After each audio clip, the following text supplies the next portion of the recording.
الله الرحمن الرحيم.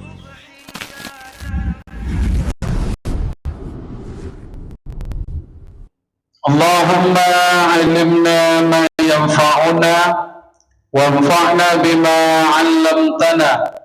اللهم علمنا ما جهلنا. اللهم إنا نسألك علما نافعا. اللهم إنا نعوذ بك من علم لا ينفع. Yang sama-sama kita hormati, kita muliakan, kita banggakan, kita apresiasi segenap pengurus Masjid Raya Ittihad Kecamatan Kuok,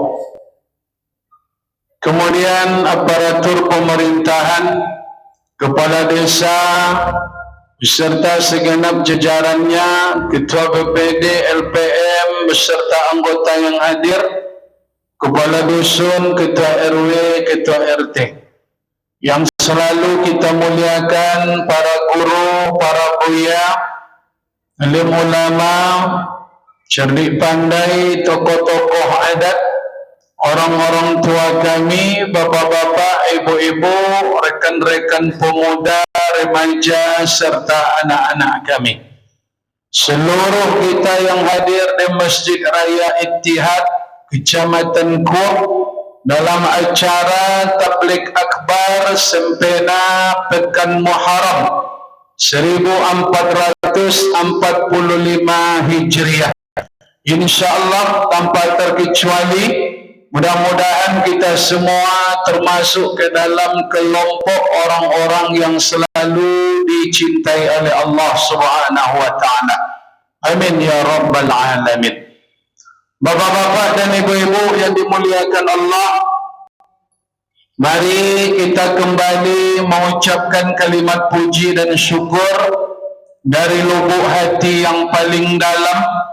Kita merasa kehadiran kita malam ini tidak lepas dari nikmat yang Allah berikan. Allah memberikan kita nikmat agar kita senantiasa beramal soleh, karena nikmat yang diterima ini akan kita bertanggungjawabkan di hadapan Allah.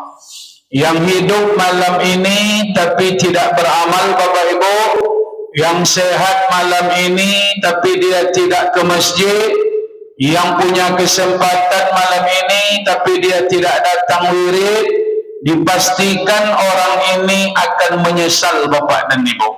Kapan orang ini menyesal? Allah katakan dalam Al-Quran, wal asr, demi waktu asar. Jadi penyesalan itu bukan di waktu pagi, tapi dia datang di waktu sore.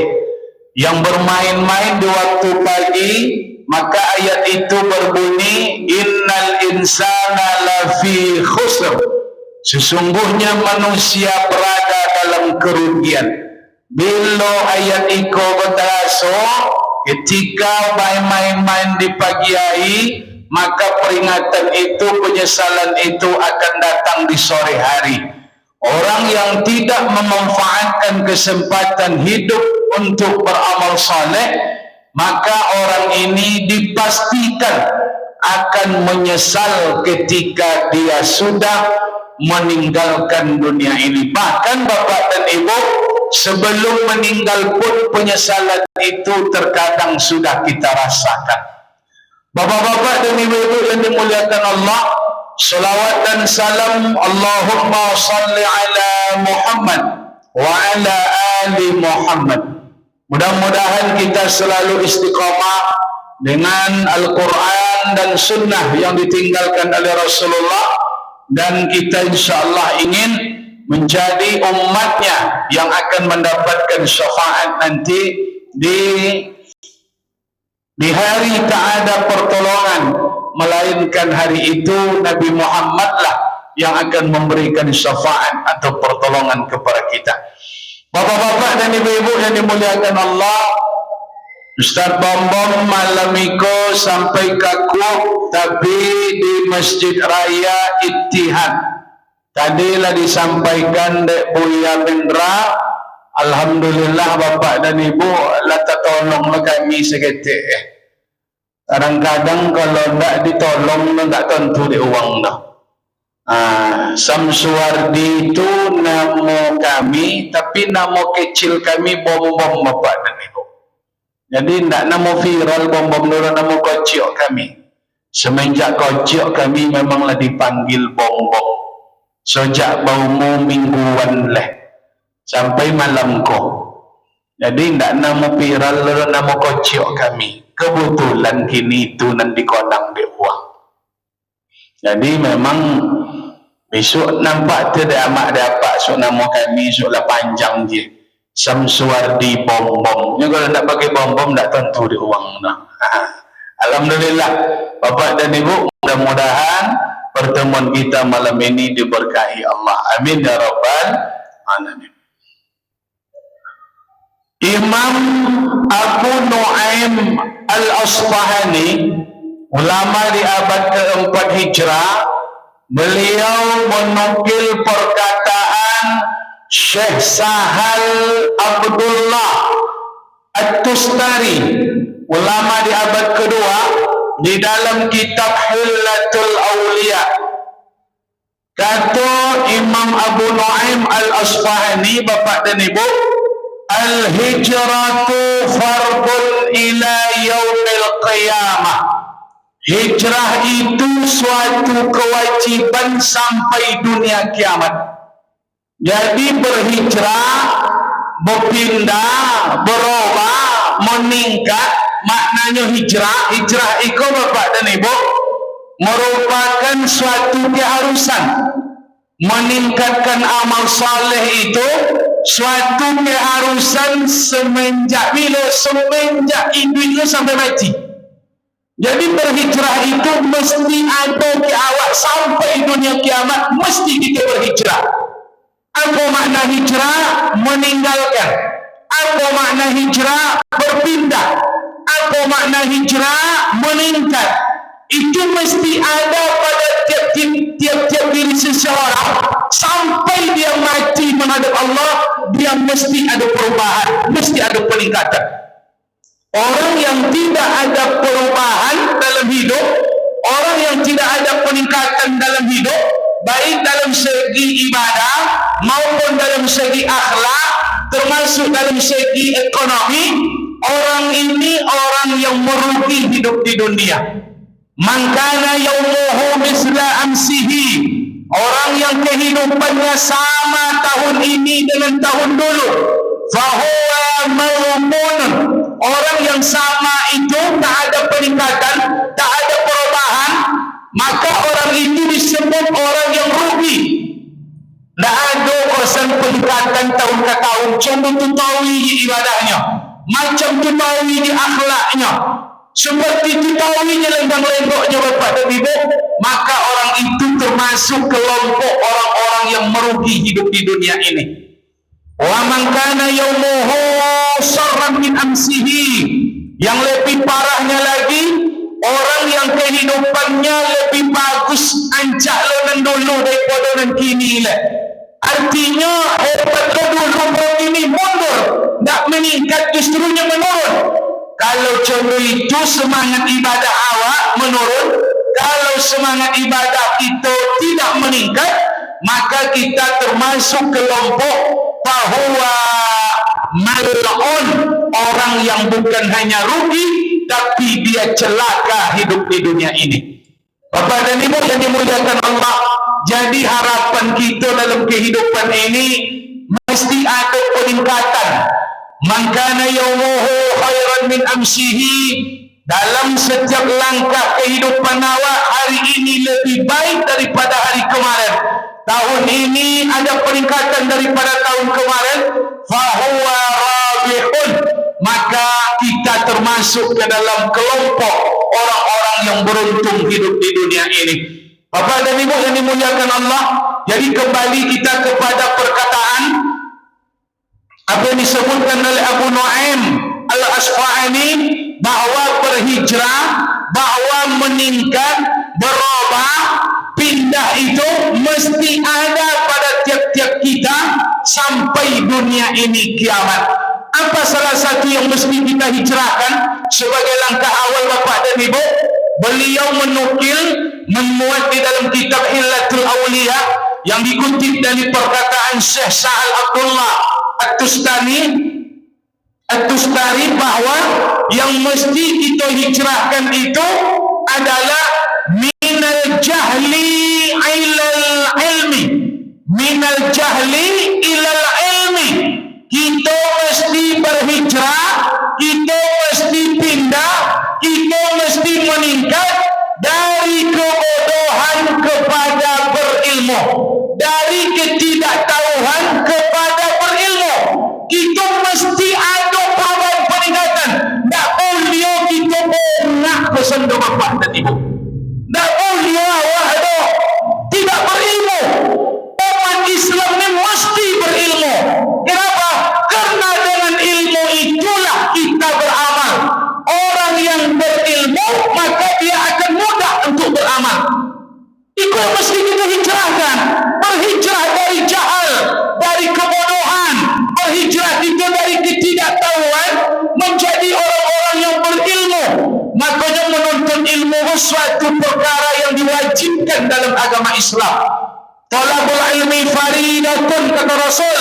Menuntut ilmu itu wajib ala kulli muslimin wal muslimat, bagi umat Islam laki-laki maupun umat Islam perempuan. Menuntut ilmu itu hukumnya wajib. Bahkan kata Imam Syafi'i rahimahullah, beliau mengatakan bahwa ma taqarrubu ilallah ba'dal faraid, tidak ada sesuatu yang lebih mendekatkan diri kepada Allah setelah perkara-perkara yang wajib. Perkara dan dicintai Allah setelah perkara yang wajib itu adalah talabul ilmi, menuntut ilmu Bapak dan Ibu. Kosong perkaulan lancak itu setelah amal ibadah wajib, menuntut ilmu, belajar.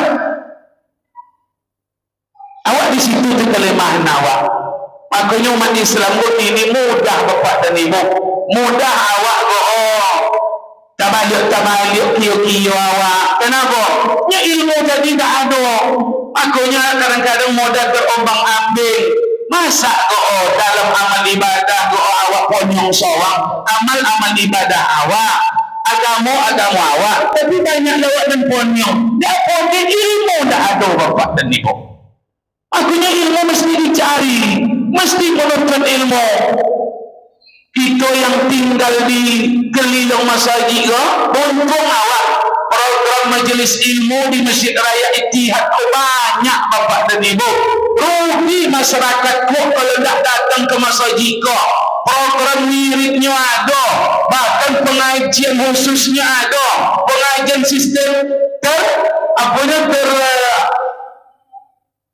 terstruktur, pengajian yang sifatnya berkelanjutan itu ada di masjid. Dan itu tidak semua masjid yang ada di Kuala itu melakukan. Aku program-program ikon mesti kita itu semarakkan Bapak dan Ibu.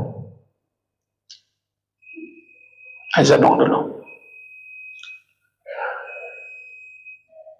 Alah cepet. Godang balo orang.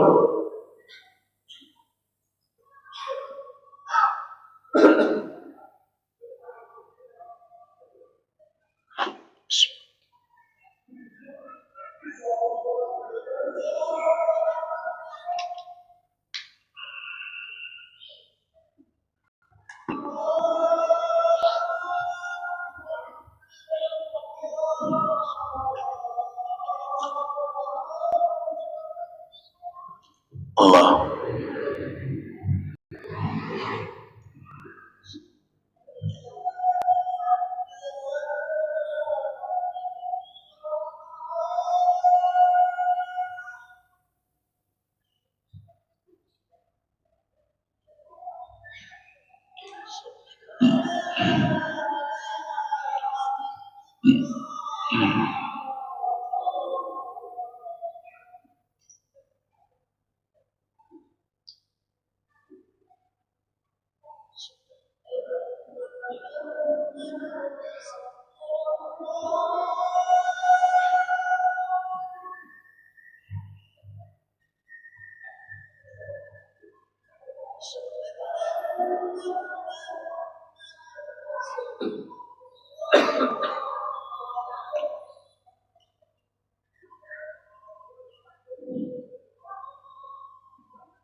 Nah, no.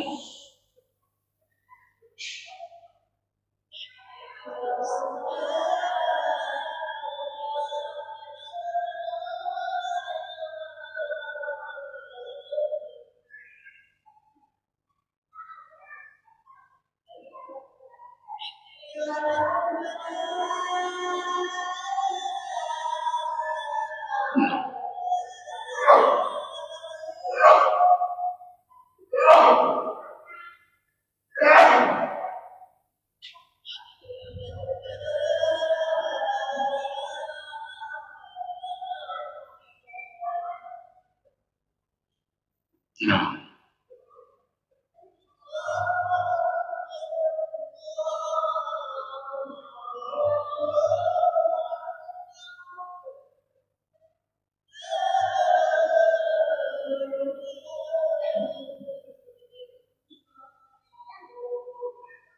No, no, no.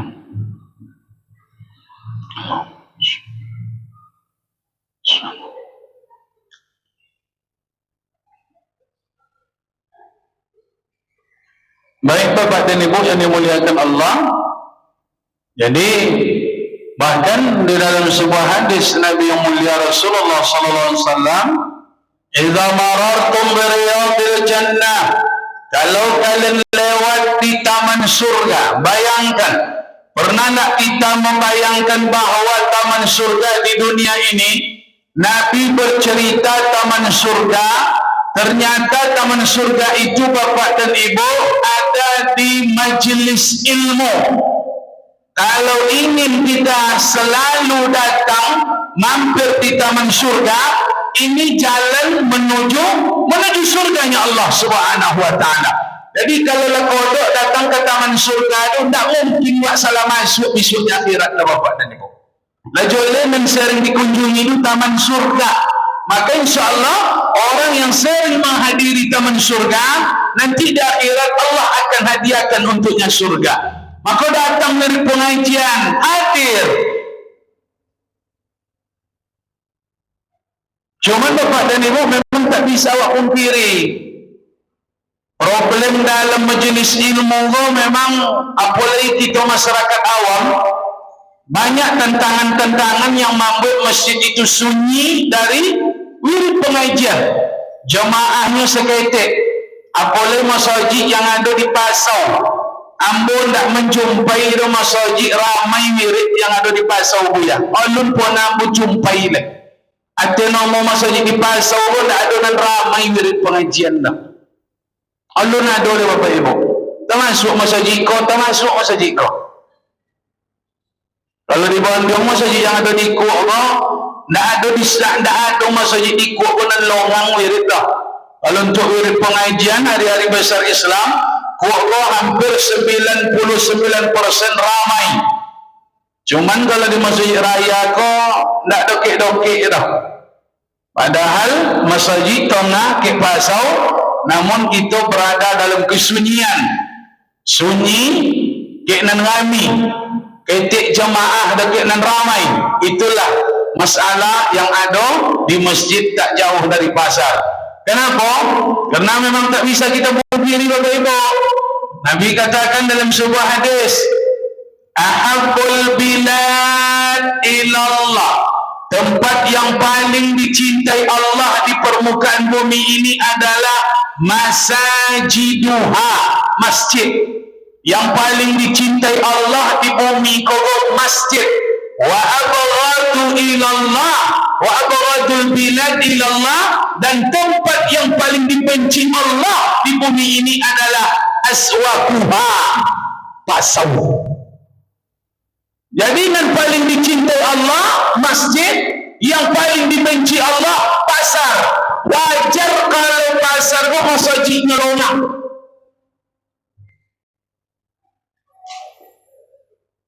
Kenapa pasar kok dibenci Allah Bapak dan Ibu? Bukan karena dompetnya, tapi karena banyaknya praktek-praktek hal-hal yang diharamkan dalam agama terjadi. Ada penipuan, ada duto di pasar, ada riba di situ bagai, ada wak menzalimi penggalih. Makanya tempat yang paling dibenci Allah itu pasar, Karena banyak unsur penipuan, hal-hal yang tidak baik, merugikan orang lain, maka pasar itu dibenci oleh Allah Subhanahu wa taala. Kenapa masjid ini dicintai Allah? Bukan karena fisiknya Bapak dan Ibu, karena masjid ini tempat ibadah, tempat salat jamaah, tempat berzikir, tempat iktikaf, tempat wirid pengajian, tempat baca Quran.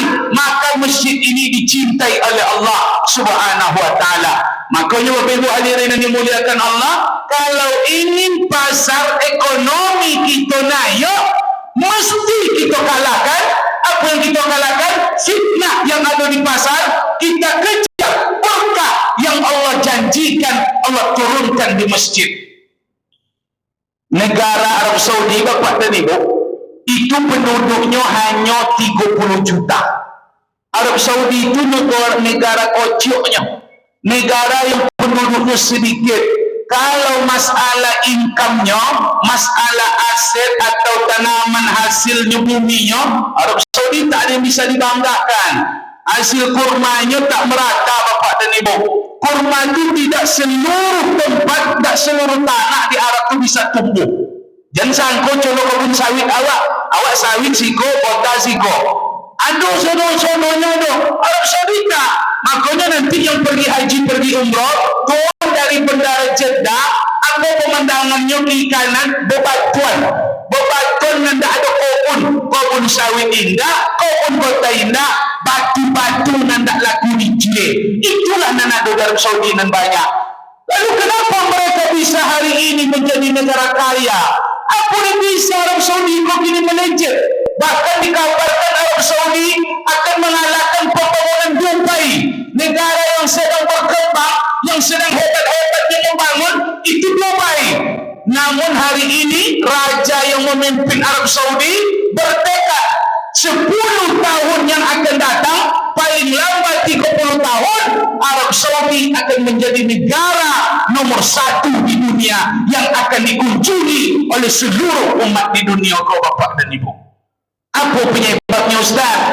Mohon maaf Bapak dan Ibu, uang Arab tu mata pencoyannya kok sekali potong tu piti masuk dia Pak. Uang Makkah Madinah tu piti masuknya untuk makan setahun tu di musim haji, itulah pendapatannya. Mereka jual di musim haji bisa makan untuk setahun. Begitulah. Lalu kenapa bisa kok kaya Arab Saudi? Mereka memenuhi, meninggalkan pasar, ditinggalnya kedai, menyahut panggilan Allah. Kalau tak bisa dek ku membuat macam itu dah, tak kena yang ekonomi ku Bapak dan Ibu. Tak kena bakayo kalau tiba semayang tak payah saji dah, tiba wirid tak jutu di kedai dah, tambah moyak-oyak lagi suit duitnya. Tak ada juga kayo dah. Untuk wirid kau tinggalkanlah dulu kodai awak serontong, tinggal juga li maka pergi umrah apa pergi belanja apa di Makkah Madinah, halal haram kalau lah sama jadi wali je le tutup ruko sebanyak apapun orang sedang memoko mendaftar haram tutup ruko bangkit solat jemaah. Itulah nan membuat negara itu kayo Bapak dan Ibu.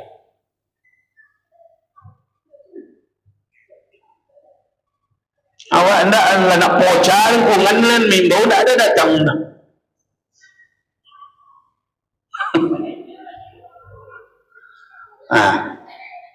Lebih banyak salah setting awak Bapak dan Ibu.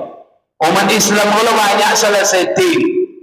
Siapa yang moci ekonomi awak? Oh, moci ekonomi awak yang mengamalkan sunnah Nabi, yang mengamalkan hadis Rasulullah. Apa doa Nabi sallallahu alaihi wasallam? Allahumma barik li ummati fi bukuriha. Berkatilah umatku di pagi hari ya Allah. Makanya Bapak dan Ibu, umat Islam tu tak diamalkan di inyora. Pagi-pagi kadang aluk jawab buka usaha le. Nan bakodai malam kadang lambat bukanya, ndak pagi buka ada siang. Siang bukanya, padahal agama Nabi memberikan go kisi-kisi berkah rahmat itu turun ke dunia pagi. Dan malam Bapak dan Ibu waktu untuk ibadah. Tapi umat Islam terbalik, pagi tak buka gale, malam tak lolok dan menggali kayu umat Islam, mohon maaf, ndak umat Islam dan kayu dah bapak dan ibu. Makanya untuk ahlikum mesti kita hijrah, mesti ada peningkatan dalam masalah ekonomi. Nabi sudah mencontohkan, Nabi hijrah dari Makkah ke Madinah bukan hanya untuk masalah ibadah, masalah akhlak, tapi termasuk ekonomi umat Islam dibangun di kota Madinah. Maka wangkuk yang ada di keliling masjid hijrah mulai kita pikirkan, kalau untuk ekonomi maka jangan tinggalkan bahawa tempat yang paling dicintai Allah itu adalah masjid. Mudah bagi Allah untuk membuat umat Islam kaya kalaulah umat Islam kau mengutamakan, mengedepankan apa yang telah Allah janjikan dalam Al-Quran dan hadis Rasul. Takkan ponyong-ponyong awak baik dalam ekonomi bapak dan ibu. Aku kita ubah mindsetnya. Untuk acara-acara keagamaan visual, undang, ajak, sampaikan seruan-seruan nigo, dan kita berharap orang-orang saudara-saudara awak, insyaAllah kalau ingin ada perubahan hebat di Kuala, khususnya di lingkungan jemaah Masjid Ittihad, Masjid Raya Kecamatan Kuala, maka mari apa yang terjadi di negara Arab Saudi kita copy paste, kita bukan logo ikut masjid yang ada di pasar kita utamakan, tinggalkan dulu jubali, tinggalkan dulu perdagangan untuk menyahut panggilan Allah, karena tidak ada panggilan undangan yang lebih mulia di dunia ini melainkan undangan panggilan Allah Subhanahu wa ta'ala. Bapak dan ibu hadirin dan dimuliakan Allah, hijrah dari jahlun, dari ketidaktahuan, dari ketidakberilmuan menjadi orang yang berilmu. Lalu apa penyebab yang lainnya Pak Ustaz? Masalah wirid pengajian sunyi, termasuk bapak dan ibu, kita de awak pilih-pilih buruk. Ikut termasuk penyebab kita tidak sukses hijrah dari jahal kepada ilmu, dari tak berilmu kepada berilmu. Apa? Nyawa ini kalau oleh penyakit, apa nama penyakitnya? Fanatik. Kalau awak ada penyakit fanatisme, awak pilih-pilih guru mirip pengajian. Tak dalam kitab, tengok dalam sejarah. Siapa ulama-ulama awak yang hari itu namanya tersohor, yang namanya awun? Siapa yang tak tahu itu dengan Imam Syafi'i? Sekelas Imam Syafi'i, Imam Mazhab yang namanya besar. Nak tentu dia apa dia amak? Imam Syafi'i ini belajar nak pilih-pilih guru dah. Tak seorang guru Imam Syafi'i itu dah. Tidak semazhab punya gurunya dah. Imam Maliki tak semazhab dengan beliau. Beliau mazhab Syafi'i, Imam Maliki mazhab Maliki. Makanya itu perlu umat Islam cerdas. Jangan kalau ada fobia anti fanatisme. Apa maksudnya Pak Ustaz? Itulah yang menghantam semangat awak menuntut ilmu. Itulah yang menggerogoti semangat kita belajar datang ke wirid pengajian. Dia apa? Nyawa codiok lepada ulama le bapak dan ibu. Ulama dulu. Tidak seorang guru dah, tidaknya sosik dah. Awak takut awak menolong kaji ustaz yang lain. Takut apa? Beko sosik dia. Itu kan codioknya pada ulama lah. Siapa guru malam subuh di masjid raya tu? Ustaz Bombong. Orang dah apa ini dah pak? Kalau ni no sambung tu dah apa ini dah? Tengoknya langsung di kampung asal ni tak akan payah dulu dah. So nama ni orang payah tak payah ni ni tak payah dah. Tak payah dah. Tapi kalau itu ni siapa gurunya? Ustaz Siano. Awak tu, kalau awak ni payah. Awak tu ni awak mencini kobok ini banyak ke bapak dan ibu. Ini disampaikan ke orang bodoh. Cuma kita berfikir dengan selektif. Apa Ustaz? Makan. Makan ni kalau tak ditukar sambal pahit tak lomak. Makan kalau tak waktu kau sambal makan tu tak lomak dah. Tapak di air makan tapak tak lomak dah bapak ibu. Nak dimakan dia ekonomi itu.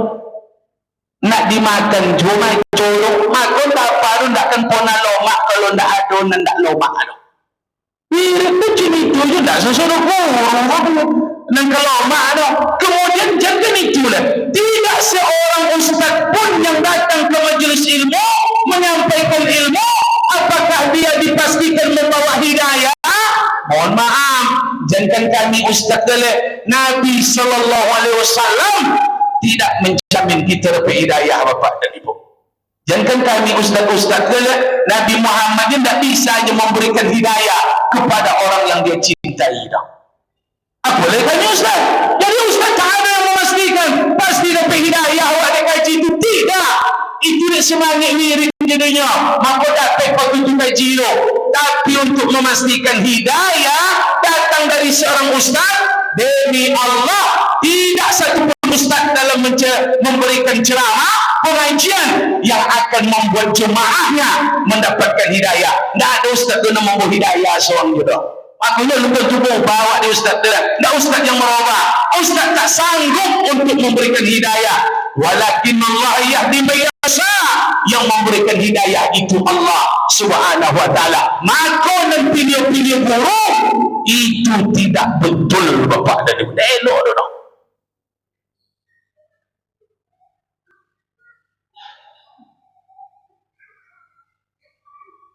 Kalau contoh kami kan, kalau tak tahu contoh kami tak kenal mak ustaz dah hidayat tu. Dia adonan ustaz nan kaleng-kaleng jeneng korek. Dia tak tahu mak ustaz dah hidayat tu. Coba lah ustaz dah hidayat dia tahu hijab minggu si kau nak muta je orang kuat saja. Tak juga lah mak ada bapak dan ibu. Ujung-ujungnya sahabat dia punya Dr. Mendra. Jangan ustaz adi hidayat dia lainnya. Hijab minggu ustaz adi tu. Tak juga mak tu. Yang memang harus jenis itu sunnatullahnya dan kan membuat awak berubah kita serahkan kepada Allah. Oleh jadi ustaz yang tak ada kesukaan awak tak awak faham, itulah yang akan mendatangkan jalan hidayah berubah dalam hidup awak. Kalau tentu ustaz nak awak bawa nengit penuh dan faham dan ustaz turun dia nak jipokai gaji ustaz tak cik faham je nya nak jipokai gaji dia dah cik faham je nya. Aku jangan pilih-pilih guru. Siapa guru malam kau datang? Apa lagi ni disiko kaji sistematis, terstruktur, luar biasa pengajiannya, kitabnya dibahas. Makanya bapak ibu, jangan tengok siapa guru. Kalau ambo pribadi bapak dan ibu, kalau dilumbun ilmu ulama-ulama wak ini sedunia go, tidak sebanding dengan ilmu Imam Syafi'i secul kukur bapak dan ibu. Yang disampaikan di ustaz-ustaz ini aku nanti di ulama dan disampaikan di yang hasil buah pemikiran Imam Syafi'i, Imam Hambali, Imam Maliki, Hanafi. Tak lolok Imam Syafi'i itu dia belajar dah sampai-sampai solat subuhnya wuduk solat isya yang dipakai Imam Syafi'i. Dia tak lolok belajar. Itu kini dulu dan mau kucur dia pada Syafi'i ni. Anda Syafi'i dulu, Syafi'i tahu mana tak ada. Makanya semangat datang wirid dan pilih-pilih guru. InsyaAllah di kuat aman. Cuman kalau ada awak ronan macam itu, coba. Kenapa? Karena ini merupakan satu virus. Hal inilah yang membuat wirid pengajian itu longang. Boleh dipasau boleh. Jangan pilih-pilih guru. Kalau memang orang si kau tak pergi seorang awak dan ada di kampung-kampung kau main. Pokok jangan sunyi masjid kau. Itu cara apa ibu? Cara untuk membuat kau ada formulanya. Ambo ambil formula kau dari kabupaten lain. Rupanya dono kau iko tak payah masyarakat dulu untuk wirid ke masjid itu. Apa cara dia? Ada tak jalan lainnya dan? Apa caranya? Kita undang masyarakat lain datang kau main. Jadi wirid masjid turun tak sih bawa uang ke bapak ibu. Jadi ada donator orang kaya di kampung tu. Ditelepon untuk ngodong-ngodong Pak, tolong jopik jemaah yang ada di lereng. Pokoknya jopik sah odong-odong. Jopik jemaah yang ada di Mompang dan jopik odong-odong. Jopik jemaah yang ada di Pulau Balai, jopik odong-odong. Perlu yang ada di Pulau Jambu, jopik odong-odong. dibiayai dari tukang wang kayu donatur tadi. Jadi wirid di masjid itu ramai, tapi tidak wang situ dah, tidak cuma ada di keliling masjid itu dah, wang bilu datang. Iko bapak dan ibu berlangsung sampai 7 bulan. 7 bulan selalu macam itu. Akhirnya bulan ke-8 berfikirlah jemaah yang ada di keliling le. Tak kan cono kau tahu dijawab kau dah. Awak boleh orang lain lo yang banyak datang. Akhirnya bapak dan ibu sukseslah. Ikulah dalam berpolitik, dalam meramaikan majlis ilmu kau perlu. Malah diundang sampai undangan masa iko besok ke dalam kan Poncata apa sampai ke Botong, sampai ke Pulau Balai, sampai ke besok ke Lereng, sampai ke Mampang, sampai ke Aputan, Katedan, kalau abu-abu ke Lubuk Ome, Sungai Ome. Oh, tak Lubuk Ome dia, Sungai Ome. Sampai lah, itu luar biasa. Jadi orang si kosong kalau tak pergi malu seorangnya juga. Diancamnya dari Rasulullah, kononnya ada peringatan Nabi. Makanya rahmat itu turun ke negeri ini, turunnya di masjid. Rahmat turun ke Allah bapak dan ibu, turunnya di masjid. Lalu kemana rahmat itu dibagi? Dibagilah oleh malaikat. Kerana yang pertama kali mendapatkan rahmat setelah turun di masjid, malaikat bagi ke rumah yang dokik-dokiknya dengan masjid. Maka mana dokik masjid itu punya lalu bapak dan ibu. Rahmat turun malam pada wirid di masjid Ittihad. Dapat rahmat kalian kata, dapat rahmat. Dek cuni kocau pembagian rahmat, diancamlah uang nan dokik umat dengan masjid. Kalau tidak nyampe masjid, maka bapak dan ibu inyo termasuk uang nan merugi. Bahkan salatnya tak laku, tak sempurna dah. Aku pun ni bawa Allah Ta'ala orang nak dokik-dokik kau tak baik. Ni nyonan bolio dulu. Kau dah kalau okey dapat dia orang Pulau Balai kan. Kau Pulau Balai lo datang kau main mirip. Kau perlu disampaikan gaji kau. Kan ada duit di luarnya biaya. Harus datang. Bapak dan ibu hadirin yang dimuliakan Allah Subhanahu wa taala. Jadi jangan pilih-pilih guru. Insya-Allah ku aman. Tapi kalau ndak awak semangat, ndak kita wanti-wanti, tak ada jaminan. Sebab hal itu akan menjadi virus. Virus itu akan menghilangkan semangat majlis ilmu. Itulah penyebab kini banyak orang kadang-kadang ndak semangat berwirid. Bapak dan ibu yang dimuliakan Allah, kalau beliau tertarik dengan ustaz, kalau beliau suka dengan ustaz bapak dan ibu untuk masalah kaji-kaji, ambo kalau ada ustaz yang hafalnya Al-Quran hadis, mohon maaf kalau nambo salut ya bapak dan ibu. Kalau iya pak sepakat dengan ambo. Tapi kalau ada ustaz go di Indonesia go, contoh ayu di usul fikihnya, hebatnya usul fikihnya sampai profesor usul fikih, itu baru salut awak. Agonya apa? Jangan sembarang salut jadi ustaz. Kadang ada ustaz itu salut. Tak kalau kan salut ustaz yang ahli usul fikih, yang bisa berwenang mengulun fatwa itu ustaz yang ngerti usul fikih. Kenapa salat itu bisa terjadi? Kenapa bisa wajib? Kenapa puasa bisa wajib? Apa hukumnya? Itu ahli usul fikih. Imam Syafi'i itu ahli usul fikih. Makanya Imam Mujtahid. Kalau ada ustaz yang banyak mengulun hukum ceramah, ahli usul fikihnya terima sami'na wa ata'na. Itulah yang membuat dakwah ke kocak, yang membuat dakwah ke otak. Dia apa? Yang kami ustaz tak mengerti usul fikih lah, tapi cik dua ceramah menyakui halal haram, halal haram, halal haram, tu halal tu haram. Yang bisa mengulun itu ustaz yang kompetensinya usul fikih. Kalau tak ada usul fikih, dia bercita-cita halal haram boleh. Ajak dia orang ke masjid. Jangan yang menyebut apa haram, apa halal apa. Kenapa? Dia nak melahirkan hukum itu dengan ijtihad. Ijtihad itu ilmu usul fikih, bapak dan ibu. Aku tak sembarang ustaz nak bisa go. Indonesia siapa yang ahli usul fikih? Tidak membaca je kami ustaz ke bawah menyampaikan pendapat ulama je bawah. Ikut salut dapat opal di Quran hadis. Tak kompetensinya dulu pak. Cuma ambo tak tolok dah mau menyampai halal haram ko. Maka kalau di negara awak nan di wewenang itu tentu majelis ulama. Aku dicailah majelis ulama, dicailah ketua MUIGO yang paham dengan usul fikih. Itu Dr. Mawardi awak. Usul fikih luar biasa. Kalau cuma ambo aja tidak menbono kedua. Ambo cerah mama jajak uang ke Mas Haji ini Pak. Tapi kalau masalah fatwa aja, tentunya menolak ambo deh. Lu